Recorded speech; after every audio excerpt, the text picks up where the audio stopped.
নমস্কার, আমি কনক। আমার এই ছোট্ট পরিবারে আপনাদের স্বাগতম। সবাই কেমন আছেন? আশা করি সকলে ভালো আছেন। আমরাও বেশ ভালো আছি। আজ মেয়েকে স্কুলে পাঠাইনি, কারণ একটু অসুবিধা ছিল, তার জন্য। হাজব্যান্ড তো ডিউটি চলে গেছে। এখন ওই সকাল 8টা মতো বাজে, তাই ভাবলাম তাড়াতাড়ি রান্নাঘরের কাজটা সেরে নিই, তাহলে মেয়েকে একটু সময় দিতে পারবো। এই যে মেয়ের জন্য জল গরম করে নিচ্ছি।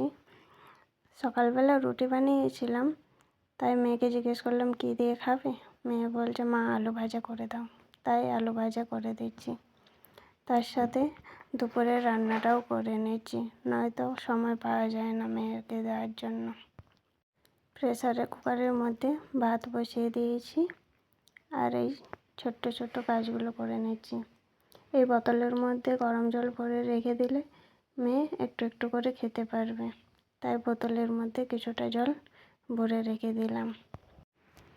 কী রান্না করব তাই ভেবে পাচ্ছিলাম না, তাই মেয়েকে জিজ্ঞেস করলাম বেটা কী রান্না করি বলো তো।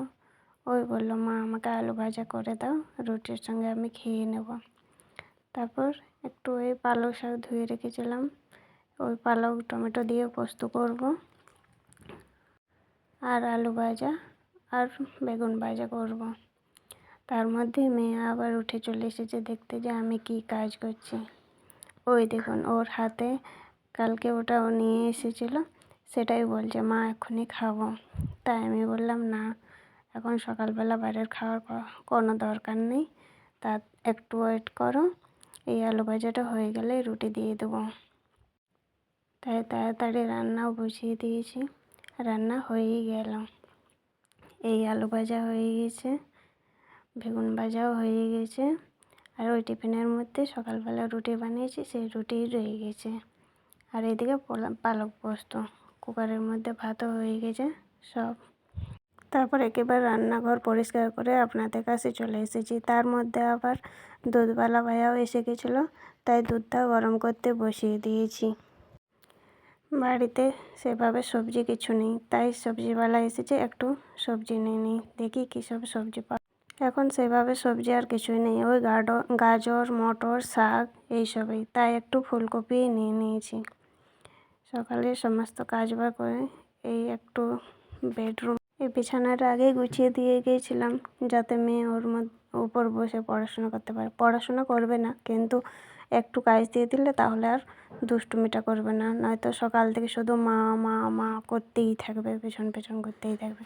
তাই ওকে একটু কাজ দিয়ে দিয়েছি, যাতে বদমাশি না করে। তাড়াতাড়ি ঝাড়ু মোছা করে আবার মেয়েকে নিয়ে একটু বসবো, ওর সাথে খেলা করব। তাড়াতাড়ি ঝাড়ু দিয়ে নিচ্ছি। তাই আজকে আবার কি হয়েছে, সকাল থেকে মনটা খুব একটা ভালো ছিল না। তার মধ্যে আবার হাজব্যান্ডকে টিফিন দিতে ভুলে গিয়েছি। টিফিন প্যাক করেছিলাম, কিন্তু টিফিনটা দিতেই ভুলে গেছি। ও বেরিয়ে যাওয়ার পর এসে দেখছি টিফিনটাই দিইনি। ওকে ফোন করলাম, বলছে দরকার নেই ছেড়ে দাও, আর আসবো না, অনেকটাই লেট হয়ে গেছে। তারপর আর ভিডিও করিনি। ঝাড়ু দেওয়ার পর একেবারে স্নান সেরে মেয়েকে স্নান করিয়ে জামা কাপড় ধুয়ে চলে এসেছি ছাদে জামা কাপড় মেলতে। বাইরে রোদ খুব, কিন্তু ঘরের মধ্যে আবার খুব ঠান্ডা।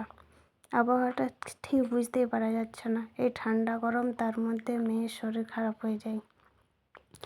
কী যে করবো কিছু ভেবেই পাই না।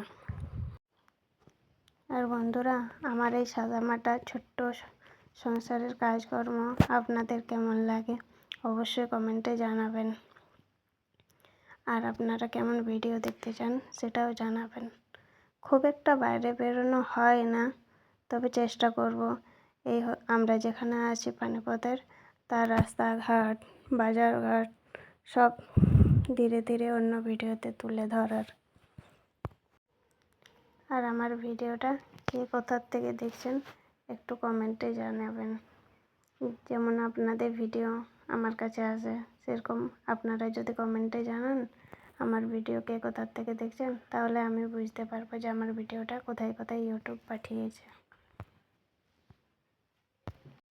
আপনাদের কাছে আমার একটাই অনুরোধ, আমার চ্যানেলটা একটু লাইক করে সাবস্ক্রাইব করে দেবেন। আর ছোট বোন বা দিদির মতো কিছু যদি ভুল করে থাকি তাহলে ক্ষমা করে দেবেন। আসলে ভুল থেকেই তো মানুষ শেখে।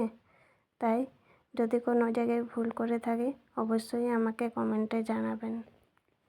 আপনাদের সঙ্গে কথা বলতে বলতে আমার প্রায় অনেকটাই কাজ হয়ে গেছে।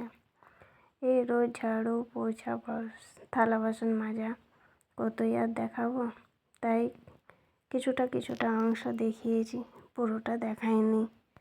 আমার সাদামাটা ভিডিও আপনাদের কেমন লাগছে অবশ্যই জানাবেন। আর ছোট দিদি বা বোনের মতো আমার পাশে থাকার অনুরোধ রইল। তো তারপর আর ভিডিও করিনি। একেবারে খাওয়া দাওয়া করে এই চলে এসেছি ব্যালকনিতে, একটু রোদ থাকে তাই। বলছি না বাইরে প্রচণ্ড রোদ আর ঘরের মধ্যে খুব ঠান্ডা, তাই ব্যালকনিতে বসে আছি। মেয়ে আমার কি সুন্দর একা একা খেলা করছে দেখুন। ও না খুব অল্পতেই খুশি হয়ে যায়, তাই ওকে একটু সময় দিই। যাদের হাজব্যান্ড কনস্ট্রাকশনের লাইনে কাজ করে তারা সবাই এটা জানে। কোনো দিকে সকালবেলা উঠে আর এক গ্লাস জল খাওয়ারও সময় হয় না, আগে রান্না বসাতে হয়। তার মধ্যে বাচ্চা থাকলে তো আবার একটু অসুবিধাই হয়ে যায়। আর বাচ্চা তো ছোট, একা একা রেডি হতে পারে না, তাকে আবার রেডি করানো সব কিছুই। এই যে মেয়ের সাথে একটু খেলা করছি, আবার সবজিও কাটছি। এই ছোট্ট মুহূর্তগুলো ধরে রাখার জন্যই ইউটিউবে আসা। দেখুন তার মধ্যে আমার সবজি কুটো বাছা হয়ে গেছে। তারপর আর ভিডিও করিনি, একেবারে চলে এসেছি সন্ধ্যাতে। এই জামা কাপড়গুলো একটু প্যাক করে রেখে দেব। মেয়ে আবার ওই ঘরের মধ্যে কিচেনে খেলা করছে, কারণ এই ঘরে ভিডিও দেখে ও ওই ঘরে চলে গেছে। আজ তো মেয়ে স্কুলে যায়নি, তা স্কুলের ইউনিফর্ম সব কেচে ধুয়ে দিয়েছিলাম।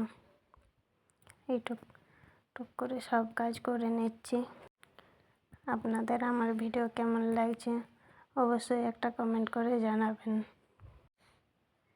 আপনাদের সাথে কথা বলতে বলতে আমার তো সব কাজই প্রায় হয়ে গেছে, সন্ধ্যাও লেগে যাবে একটু পরেই। তার আগে ভাবলাম এই মেয়েকে পড়াতে বসাবো, তো জামা প্যান্টগুলো একটু পাট করে রেখেই দিই, তাই তাড়াতাড়ি করে পাট করে রেখে দিচ্ছি। মেয়ে এই ঘরে খেলা করছিল, ক্যামেরা অন করা দেখে সে আবার ওই ঘরের মধ্যে পালিয়ে গেছে। বলছে আমি একটু এক্সারসাইজ করে নিই, তাই বললাম যাও এক্সারসাইজ করো। সে আবার ওই ঘরে খেলা করছে। বললাম তাড়াতাড়ি করে জামা কাপড়গুলো একটু গুছিয়ে নিই।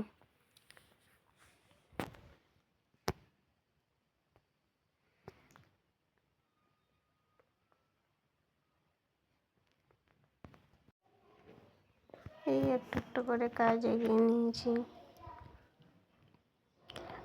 আপনাদের সাথে তো অনেক কথা বললাম। আমার ভিডিও আপনাদের কেমন লাগছে অবশ্যই জানাবেন। আর ভিডিওর মধ্যে যদি কোনো ভুল ত্রুটি করে থাকি ছোট বোন বা দিদির মতো ক্ষমা করে দেবেন। সবাই ভালো থাকবেন। আর আমার মতো কারা কারা বাইরে থাকেন কমেন্টে জানাবেন, কেমন আপনারা কিভাবে থাকেন। বকর করেই যাচ্ছি, কি বলবো আর বুঝতেই পারছি না। আসলে প্রথম ভিডিও করছি তো, তাই একটু নার্ভাস বোধ করছি। আপনারা কিছু মনে করবেন না, আর আমাকে কোনো ভুল ত্রুটিগুলো ক্ষমা করে দেবেন। ভিডিও তো প্রায় শেষের পথে চলে এসেছে। আপনাদের কাছে আরেকবার অনুরোধ করছি, আমার চ্যানেলটা সাবস্ক্রাইব করে দেবেন আর একটা লাইক দিয়ে পাশে থাকবেন। আর সকলেই ভালো থাকবেন। এই তার মধ্যে আমার জামা কাপড় পাট করা হয়ে গেছে। মেয়েকে ডাক দিচ্ছি, ও এসে যেন একটু মোজাগুলো পরে নেই, নয়তো আবার ঠান্ডা লেগে যাবে। আবহাওয়া চেঞ্জ হচ্ছে তো, ঠান্ডা গরম। আমাদের ওয়েস্ট বেঙ্গলে তো ঠান্ডা প্রায় চলেই গেছে, কিন্তু এখানে পানিপথে এখনও প্রচণ্ড ঠান্ডা। মেয়েকেও সক্সগুলো পরিয়ে দিয়েছি, নিজেও পরে নিচ্ছি, কারণ মেঝেতে পা দেওয়া যায় না, প্রচণ্ড ঠান্ডা। ভিডিও প্রায় শেষের পথে। আপনারা সকলে ভালো থাকবেন, সুস্থ থাকবেন। আগামীকাল আবার একটা নতুন ভিডিওর সাথে দেখা হবে।